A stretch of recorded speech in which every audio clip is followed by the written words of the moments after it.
அன்பார்ந்த ஸ்ரீ குபேரன் டிவி நேயர்களுக்கு டாக்டர் சைதை ராஜாவின் அன்பான வணக்கங்கள். நாம் இப்பொழுது இந்த எபிசோடில் தமிழ் மாத ராசி பலன், அதாவது கடைசி மாதம் பங்குனி மாத ராசி பலன்களை நாம் சொல்ல இருக்கிறோம்.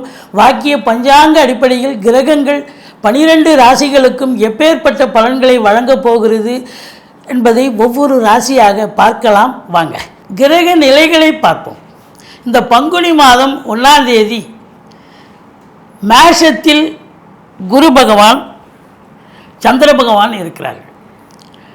கன்னியில் கேது பகவானும், மகரத்தில் செவ்வாய் பகவானும், கும்பத்தில் சனி பகவானும், மீனத்தில் சூரியன், புதன், ராகு பகவானும் அமர்ந்திருக்கிறார்கள். இது அன்றைய கிரக நிலைகள். மாறுதல்கள் என்பது உட்பட்டது. அப்போ செவ்வாய் பகவான் பார்த்திங்கன்னா முதல் 2 வாரம் மகரத்தில் இருக்கிறார். அடுத்த 2 வாரம் கும்பம் சென்று பலன்களை தர இருக்கிறார். அதுபோல் சுக்கிர பகவான் முதல் 2 வாரம் கும்பத்திலையும் கடைசி 2 வாரம் மீனத்திலையும் இருந்து சஞ்சாரம் செய்து பலன்களை தர இருக்கிறார். இதில் சந்திர பகவான் பொறுத்தவரையிலையும் ஒவ்வொரு ராசிக்கு 2.25 நாள் இருந்து இப்போது ஆரம்பத்தில் மேஷத்தில் இருந்தாலும் கடைசியில் பார்த்திங்கன்னா ரிஷபம் வரை, அதாவது 12 ராசியை கடந்து மறுபடியும் ரிஷபம் பலனை தர இருக்கிறார். இதில் புத பகவானை பற்றி நம்ம ஸ்பெசிஃபிக்காக சொல்ல வேண்டிய ஒரு விஷயம் என்னன்னா, புத பகவான் வக்ர கதியில் இருக்கிறார். ஏற்கனவே அங்கே நீச்ச நிலை, இப்போ வக்ர நிலையில் இருக்கிறார் சொன்னால் அப்போ உச்சம் பெற்ற பலனை தரக்கூடிய ஒரு நிலையில் புத பகவான் இருக்கிறார் என்பது குறிப்பிடத்தக்கது. இந்த பங்குனி மாதத்தில் 2 விசேஷமான ஒரு நாள் அப்படின்னு பார்த்தீங்கன்னா, பங்குனி 11 பௌர்ணமி திதி வருகிறது. அதுபோல் பங்குனி 26 அமாவாசை திதி வருகிறது. இந்த 2 நாளும் ரொம்ப முக்கியமான நாட்கள். கும்பராசியில் பிறந்த அன்பர்களுக்கு வணக்கம். கும்பராசி காலபுருஷனுக்கு 11வது ராசி. சனி பகவான் ஆட்சி மூலத்திரிகோண வீடு. இப்பொழுது சனி பகவான் கும்பத்தில் தான் இருக்கிறார். ஒரு கிரகம், அதாவது இந்த சனி பகவான் மறுபடியும் இந்த இடத்துக்கு வர்றதுக்கு 27 வருஷம் ஆகுங்க. அப்போது இந்த 27 வருஷம் ஆகும் மறுபடியும் வர்றதுக்குன்னு சொன்னால், அப்போ அந்த கிரகம் இங்கே இருக்குதுன்னு சொன்னால் ராசிநாதன் இங்கே இருந்தால் நல்லது தானே செய்வார்.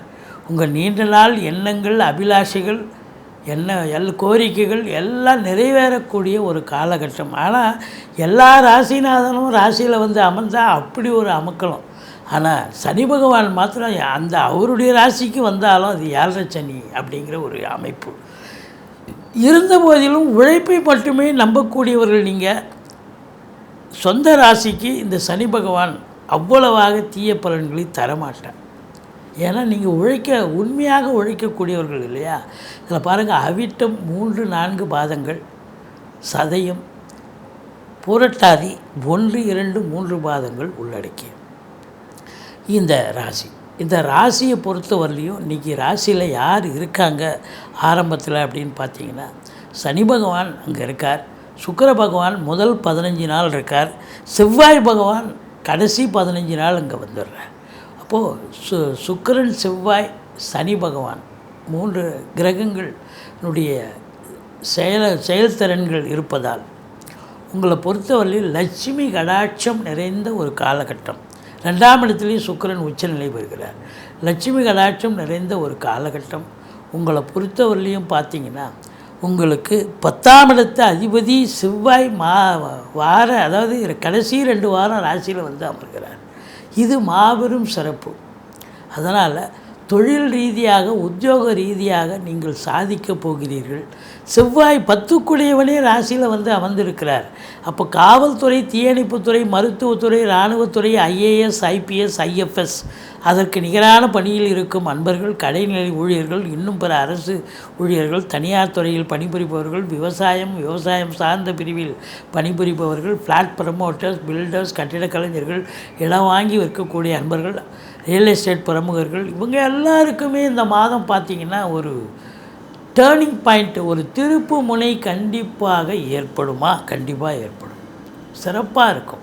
உங்களை பொறுத்தவரையிலையும் 2ஆம் இடத்துல ராகு இருக்கிறது, இருக்கிற இடத்த விரிவாக்கம் பண்ணுவார். அங்கே என்ன அப்படின்னாக்கா உங்களுக்கு 7ஆம் இடத்து அதிபதியும் அங்கே வந்துடுறார் சூரியன், புதனும் இருக்கிறார். அப்போ குடும்பத்தில் வந்து இந்த ராகு இருக்கிறதால குடும்பத்தில் வருமானம் இருக்கும், சுபீட்சம் இருக்கும், செல்வ செழிப்பு இருக்கும், குடும்ப மேன்மை இருக்கும். இருந்தாலும் ராகு இருக்கிறதால ஒருத்தருக்கு ஒருத்தர் சண்டை சச்சரவு பிரச்சனைகள் பிரிவினைகள் அப்படி ஏதாவது வரும். கணவன் மனைவிக்கு மட்டும் இல்லை, மற்ற குடும்ப உறுப்பினர்களும் எச்சரிக்கையாக இருக்கணும்.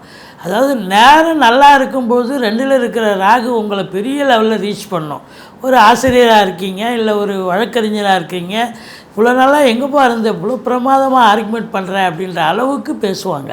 ஆனால் நேரம் சரியில்லைன்னும் போது ஒரு சொல் வெல்லும்னா சக்ஸஸ் ஆனால் ஓகே, ஒரு சொல் கொல்லும்னு ஏதாவது பிரச்சனை வந்ததுன்னு வைங்க, ஒரே ஒரு சொல்லால் பிரச்சனையாகி ஒன்றும் இல்லாமல் போனால் சரித்திரத்தையும் நம்ம பார்க்குறோம். அதனால் 2ல் ராகு இருந்தால் டைம் இஸ் த ஃபேக்டர். நேரம் நல்லா இருக்கும்போது எல்லாம் சரியாகும், நேரம் சரியில்லைன்னா ஜர்காகும். அதனால் பேசுவதில் எச்சரிக்கை தேவை. மற்றபடி கணவன் மனைவி மட்டும் இல்லை, மற்ற குடும்ப உறுப்பினர்கள்கிட்டையும் எச்சரிக்கையாக இருக்கணும். 3ஆம் இடத்துல வந்து குரு பகவான் இருக்கிறார். இளைய சகோதர பாவம் அப்படின்னு சொல்லக்கூடிய இடம், தைரிய ஸ்தானம்னு சொல்லக்கூடிய இடம். தைரிய ஸ்தானத்தில் குரு இருக்கிறார், சகோதர பாவத்தில் குரு இருக்கிறார்னா சகோதர சகோதரிகளால் நன்மைகள் நடக்கும். பிபிஓ, சாஃப்ட்வேர், ஹார்ட்வேர், தபால் தந்தி இலாக்கா, கொரியர் சர்வீஸ், விளையாட்டு வீரர்கள், வீராங்கனைகள், நடன கலைஞர்கள், ஸ்டண்ட் கலைஞர்கள், பின்னணி பாடகர்கள், இசையமைப்பாளர்கள், இசை வல்லுநர்கள், சினிமா மற்றும் தொலைக்காட்சி பிரிவில் பணியாற்றக்கூடிய நடிகர் நடிகைகள், டெக்னீஷியன்கள், எடிட்டர்கள், கேமராமேன்கள், புகைப்பட கலைஞர்கள் அத்துணை பேர்களுக்கும் வாய்ப்புகள் வந்து கதவை தட்டும் அப்படின்னு சொல்லலாம். உங்களை பொறுத்தவரையிலையும் எடுக்கின்ற முயற்சி இமாலய வெற்றி பெறும் அப்படின்னு சொல்லலாம். அடுத்தது பார்த்திங்கன்னு சொன்னால் 4க்கும் 9க்கும் உடைய சுக்கிரன் 15 தேதிக்கு பிறகு உச்சநிலை பெறுகிறார். 15 தேதி வரைக்கும் ராசியில் இருக்கிறார். அதுக்கப்புறம் 2ஆம் இடத்துல போய் உச்சம் அடைக்கிறார். அப்போது உங்களை பொறுத்தவரையிலையும் வீடு அலங்காரம் பண்ணுறது, வீடு பெயிண்ட் பண்ணுறது, இந்த கலைத்துறையில் அதாவது ஆர்ட் டைரக்டர், இது இப்போ கலை நயனம் மிக்கவர்கள், ஓவியர்கள், இவங்களுக்கெல்லாம் ஒரு சிறப்பான ஒரு காலகட்டம். சினிமா கலைஞர்கள், தொலைக்காட்சி கலைஞர்கள், இவங்களுக்கும் ஒரு வேலை வாய்ப்புகள் கிடைக்கும். நல்ல சம்பாத்தியத்தை பார்க்க போகிறீங்க. ஒரு சைன் பண்ணி ஒரு ஒப்பந்தம் சைன் பண்ணி நல்ல சம்பாத்தியத்தை பார்க்க போகிறீங்க, சந்தோஷமாக இருக்க போகிறீங்க அப்படின்னு சொல்லலாம். மற்றபடி உங்களை பொறுத்தவரையிலையும் 5ஆம் இடத்து அதிபதி 2ல் நல்ல நிலையில் இருக்கிறார். பூர்வ புண்ணிய ஸ்தானம் வலுப்பெறுகிறது. குலதெய்வத்தின் அனுகிரகத்தால் சாதிக்கப் போகிறீர்கள். திருமணம் ஆகாதவர்களுக்கு திருமணம் கைகூடி வரும் அப்படின்னு சொல்லலாம். ஏன்னா குரு பார்வை கோடி நன்மை. நண்பர்களால் ஆதாயம், நட்பு வட்டாரங்கள் விரிவடையும். கூட்டு தொழில் செய்பவர்களுக்கு கூட்டாளிகளால் நன்மைகள் பயக்கக்கூடிய ஒரு காலகட்டம் இதுவாக அமைகிறது. மொத்தத்தில் பார்க்கும்பொழுது 7ஆம் இடம் சிறப்பாக இருப்பதால் நீங்கள் வேலை பார்க்குற இடம், தொழில் பண்ணுற இடம், உத்தியோகம் பார்க்குற இடம், அக்கம் பக்கம், எதிரோடு பக்கத்தோடு எல்லா இடத்துலையும் உங்களுக்கு ஆதரவு பெருகும் என்று சொன்னால் மிகையாகாது.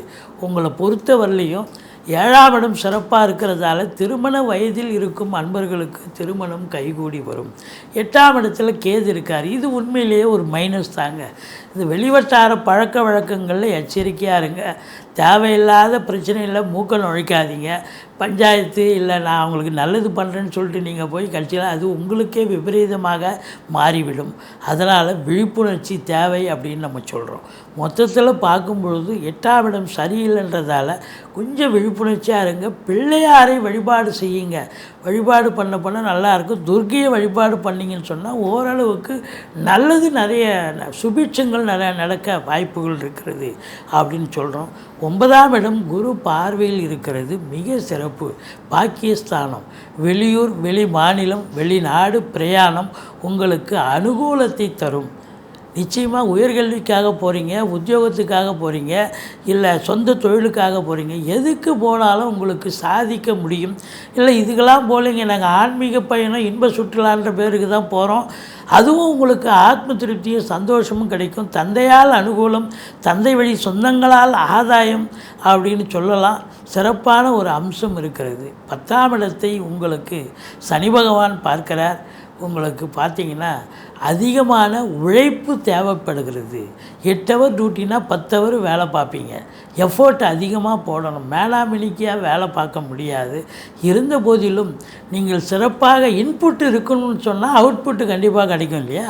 அப்போ நீங்கள் அதிகமாக உழைப்பு சிந்துறீங்கன்னு சொன்னால் அப்போது அதிகமான வருமானம் கண்டிப்பாக வரத்தானே வரும்.